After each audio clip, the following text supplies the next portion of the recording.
Por el hilo de plata mis hijos me esperan. Allá en los campos lejanos, hilando en sus ruecas, volaré por el hilo de plata.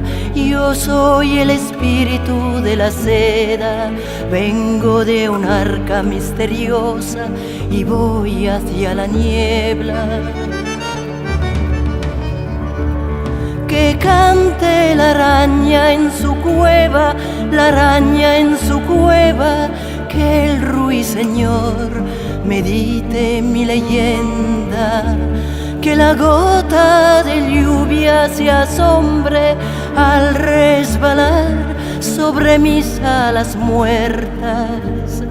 Soy la muerte y la belleza.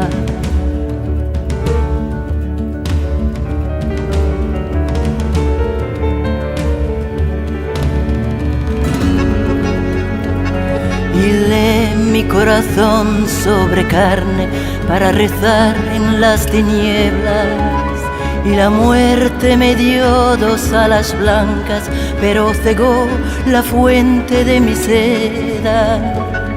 Ahora comprendo el lamentar del agua y el lamentar de las estrellas y el lamentar del viento en la montaña y el zumbido punzante de la abeja.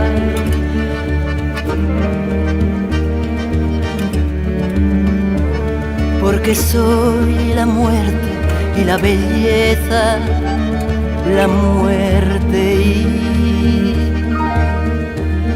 la belleza. Que cante la araña en su cueva, la araña en su cueva, que el ruiseñor medite mi leyenda.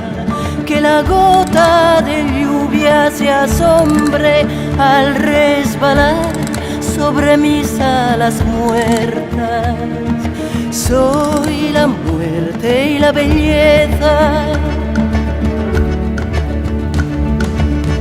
Soy la muerte y la belleza. Soy la muerte y la belleza.